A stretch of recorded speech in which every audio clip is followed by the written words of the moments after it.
Assalamualaikum warahmatullahi wabarakatuh. Perkenalkan, nama saya Arif Rahman dari 11 Sija 3. Hal yang saya ingin lakukan sekarang adalah mempresentasikan proyek SAS PPLG yang lebih tepatnya membuat desain web aplikasi kantin sekolah. Di sini saya ingin menunjukkan database yang saya miliki untuk website ini. Di sini nama database saya adalah DB Kantin.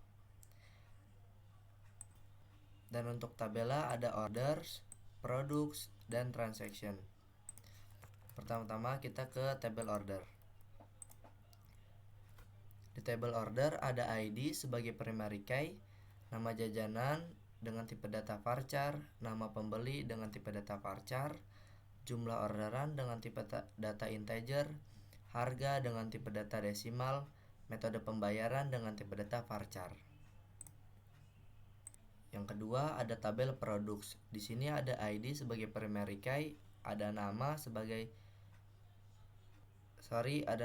dengan tipe data varchar, ada price dengan tipe data desimal, dan yang terakhir ada stock dengan tipe data integer. Lanjut, di sini ada table transaction. Di table transaction ada ID sebagai primary key, total harga sebagai integer, waktu transaksi dengan tipe data datetime, metode pembayaran dengan tipe data enum, dan yang terakhir ada create add dengan tipe data timestamp. Setelah melihat database-nya, saya ingin menjelaskan script-script dari pembuatan website aplikasi kantin sekolah. Di sini saya ada file menu PHP. Script di sini digunakan untuk membuat sebuah kolom dalam tabel TD yang berisi daftar tautan navigasi. Kolom tersebut memiliki properti rospen 2 yang berarti kolom ini akan menggabungkan dua baris pada tabel. Properti Alexander digunakan untuk menyelaraskan isi kolom secara horizontal ke tengah, sedangkan width menentukan lebar kolom sebesar 20% dari keseluruhan tabel. Setiap tautan navigasi dibuat menggunakan elemen A dengan atribut href yang mengarahkan ke berbagai halaman pada sistem. Misalnya ada tautan menuju halaman dashboard, menu kantin, order, transaksi, dan jadwal kantin yang ditentukan melalui parameter page. Di URL, setiap tautan diberi jarak vertikal dengan elemen BR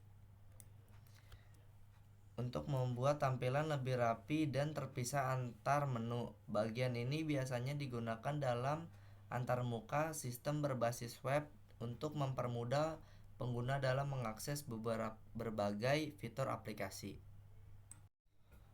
Next, di sini ada file koneksi PHP. Script di sini digunakan untuk menghubungkan aplikasi ke database bernama DB Kantin menggunakan MySQLi, variabel hostname, username, password, dan database diinisialisasi untuk menyimpan informasi koneksi, yaitu host, nama pengguna database, kata sandi, dan nama database. Fungsi MySQLi Connect digunakan untuk melakukan koneksi dengan parameter yang telah ditentukan setelah koneksi dilakukan. Terdapat pernyataan kondisi if else untuk memeriksa keberhasilannya. Jika koneksi berhasil, tidak ada pesan yang ditampilkan. Sedangkan jika gagal, pesan koneksi ke database gagal akan ditampilkan. Script ini penting untuk memastikan aplikasi dapat berinteraksi dengan database.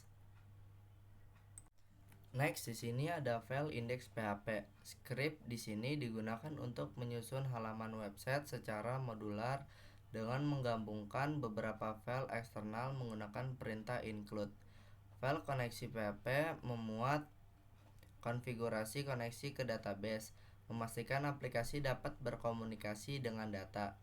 File header PHP biasanya berisi dengan elemen-elemen di bagian atas halaman seperti judul, logo, atau metadata. File menu PHP menampilkan menu navigasi untuk mempermudah akses ke berbagai fitur. File body PHP memuat konten utama halaman yang dapat bervariasi sesuai kebutuhan. Terakhir, file footer PHP menyusun bagian bawah halaman untuk informasi kontak. Pendekatan ini menjaga struktur kode tetap rapi, terorganisir, dan mudah dikelola. Next, ada file header PHP. Script di sini adalah bagian awal dari sebuah halaman web yang menggunakan HTML untuk struktur dasar dan elemen-elemen CSS dari file eksternal style CSS untuk desain. Berikut adalah penjelasan rinci dari setiap bagiannya. Tag link. Fungsi menghubungkan halaman HTML dengan file CSS eksternal bernama style CSS yang terletak di folder CSS. Tujuannya adalah file CSS ini digunakan untuk memberikan gaya atau tampilan pada elemen-elemen HTML seperti warna, font, margin, padding, dan lainnya. Tag title. Fungsinya adalah menentukan judul halaman web yang akan muncul di tab browser. Hasilnya, judul halaman adalah e-kantin online. Tag body. Fungsi dari tag body adalah bagian utama dari halaman web yang menampung semua konten yang akan terlihat di browser. Tag table. Fungsi dari tag table membuat tabel di halaman web. Propertinya ada border 1, menambahkan border dengan ketebalan 1 pixel. Alik center memposisikan tabel di tengah halaman. Width 100% membuat tabel selebar 100% dari lebar halaman. Height 900 pixel menentukan tinggi tabel sebesar 940 pixel. Baris pertama tabel TR dan TH. Penjelasannya adalah TR menentukan baris dalam tabel, TH menentukan header dalam tabel. Colspan 2 membuat header ini mencakup 2 kolom. Height 200 pixel menentukan tinggi baris header sebesar 200 pixel. Alik center memusatkan teks secara horizontal di dalam kolom. Class footer memberikan kelas CSS bernama footer yang dapat digunakan dalam file style CSS untuk mendesain elemen ini. Content header, halo teman-teman, ini seperti ini. Dan yang terakhir, baris berikut TR. Penjelasannya menandai awal baris baru dalam tabel, kontennya belum selesai di bagian ini. Kesimpulannya adalah script ini mempersiapkan struktur halaman web berbasis tabel dengan sebuah header yang menyapa pengunjung, memakai file CSS eksternal untuk memberikan gaya visual, menentukan tata letak tabel yang mencakup 100%, lebar halaman dengan tinggi 940 pixel. Next, di sini ada file footer PHP. Script di sini merupakan lanjutan dari halaman web yang telah dibuat sebelumnya. Berikut adalah penjelasan rinci untuk setiap bagian tambahan. Baris penutup tabel. Penjelasannya, TR membuka baris baru dalam tabel. TD Colspan 2 elemen sel atau tabel data yang mencakup 2 kolom. Konten di dalam TD akan berada di satu baris yang luasnya setara dengan 2 kolom tabel. Properti dalam TD. Height 100 px menentukan tinggi baris sebesar 100 pixel. Alik center memusatkan konten secara horizontal. Class footer memberikan kelas bernama footer untuk gaya tambahan. Isi konten e-kantin online, teks deskriptif, hubungan kami di Instagram, instruksi untuk menghubungkan ke akun Instagram. Seperti ini. Tag A digunakan untuk membuat hyperlink. Href menentukan URL yang dituju. Dalam hal ini, akun Instagram dengan tautan lengkap. Style color blue memberikan warna teks biru pada link menggunakan properti CSS inline. Text link ini.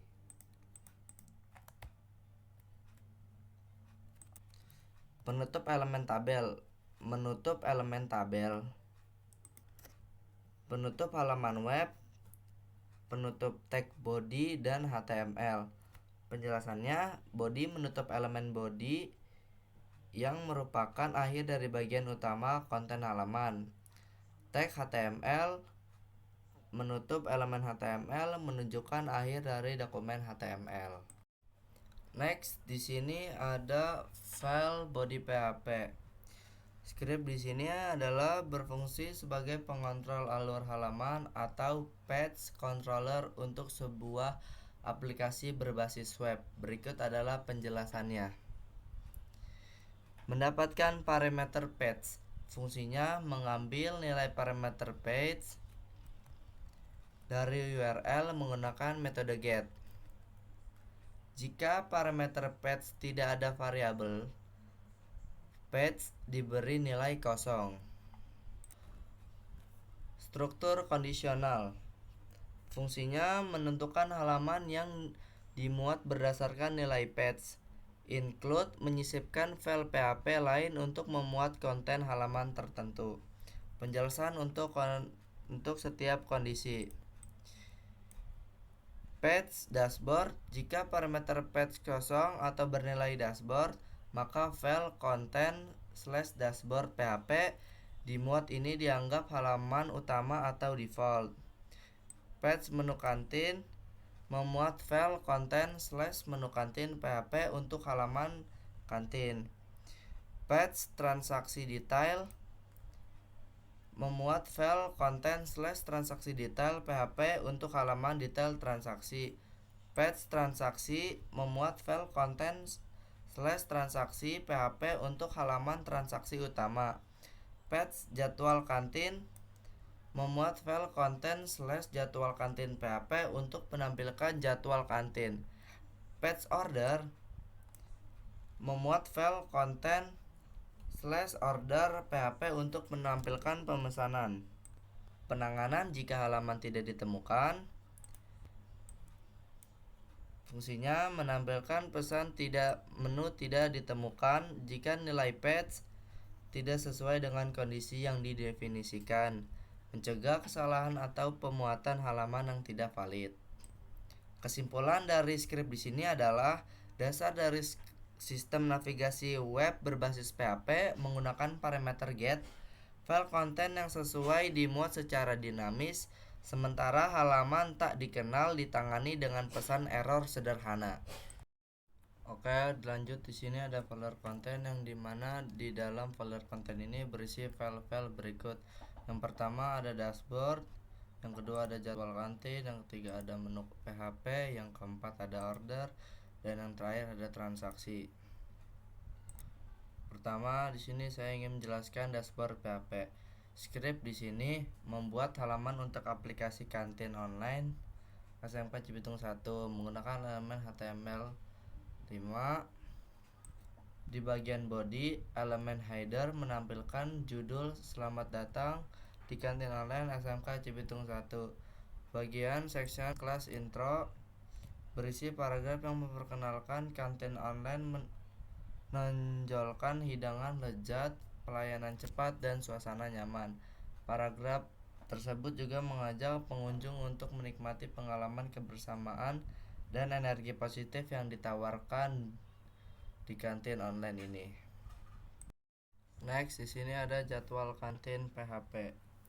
Di bagian body terdapat elemen H1 untuk judul halaman serta paragraf P yang menjelaskan jadwal operasional kantin. Kantin buka setiap hari Senin hingga Kamis dari pukul 7 sampai 17.20. Sedangkan pada hari Jumat buka lebih lambat yaitu 7.30 sampai dengan 16.30. Ada juga div khusus berbackground kuning yang menampilkan catatan penting bahwa kantin akan tutup sementara. Next, di sini ada menu kantin PHP. Script di sini adalah implementasi CRUD sederhana untuk mengelola data produk dalam sistem menu kantin. Berikut adalah penjelasan rinci untuk setiap bagiannya. 1. Mendapatkan parameter SW. Penjelasannya mengambil nilai parameter SW dari URL menggunakan metode get. Jika parameter SW tidak ada, nilai defaultnya adalah kosong. 2. Tampilan daftar barang. Penjelasannya, jika SW kosong, maka halaman utama akan menampilkan tombol untuk menambahkan barang dengan tautan menuju from penambahan barang, daftar barang dalam tabel. Data produk diambil dari database menggunakan query MySQL.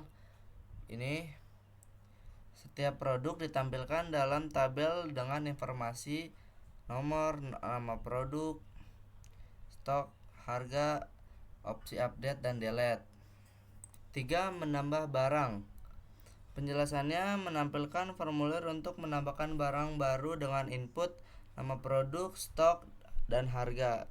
Setelah formulir dikirim, data baru dimasukkan ke tabel produk di database. Jika berhasil, menampilkan pesan sukses dan kembali ke daftar barang. Jika gagal, menampilkan pesan error. 4. Memperbarui barang. Penjelasannya mengecek apakah barang dengan ID tertentu ada di database dengan script ini. Jika tidak ditemukan, menampilkan pesan error. Jika ditemukan, menampilkan formulir dengan data lama yang bisa diubah. Setelah formulir dikirim, data diupdate di database.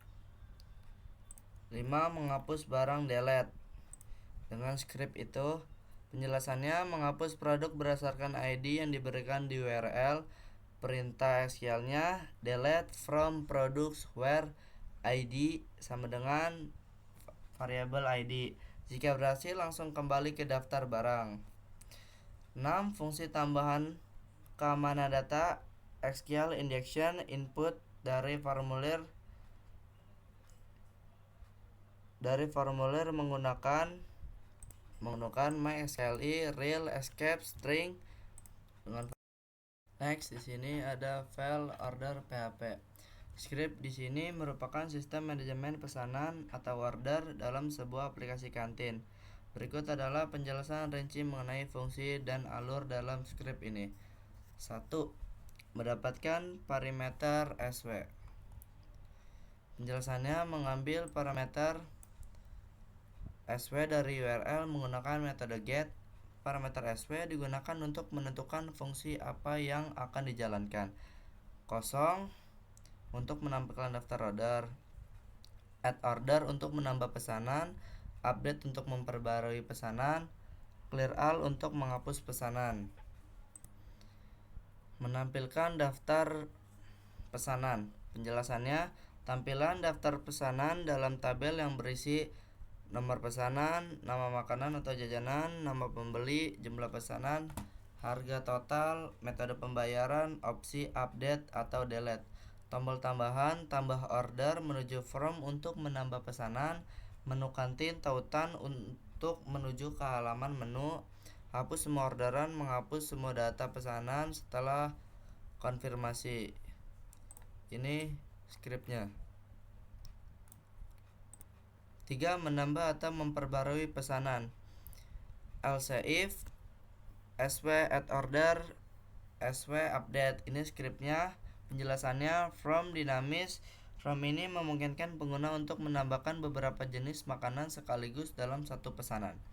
Pilihan makanan diambil dari tabel produk di database. Total harga dihitung otomatis berdasarkan jumlah pesanan. Tambah row. Pengguna dapat menambahkan baris baru dalam from menggunakan tombol tambah menu.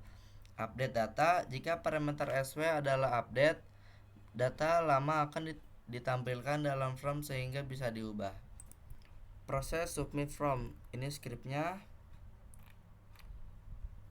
Penjelasannya, input validation. Input seperti nama pembeli dan metode pembayaran diproses menggunakan MySQL_. real underscore escape string untuk mencegah SQL injection, menambahkan pesanan diolah dalam bentuk array untuk menyusun perintah SQL insert dengan data yang diambil dari from. Data disimpan ke tabel order. 5. Menghapus semua pesanan, delete all order. Ini scriptnya. Penjelasannya, menghapus seluruh data di tabel order dengan perintah delete from order. Jika berhasil, pengguna diberi notifikasi dan diarahkan kembali ke daftar order. Yang keenam, fungsi JavaScript update harga total otomatis. Di sini ada script yang saya blok, itu fungsinya menghitung harga total secara otomatis berdasarkan jumlah pesanan dan harga satuan. Lanjut, di sini ada script yang saya blok kembali. Ini adalah menambah baris baru. Lanjut, di sini ada script yang saya blok kembali. Di sini fungsi script ini adalah menghapus baris. Lanjut, yang terakhir di sini ada file transaksi PHP. Script di sini menambahkan fungsi untuk mencatat detail transaksi berdasarkan pesanan yang ada di tabel order.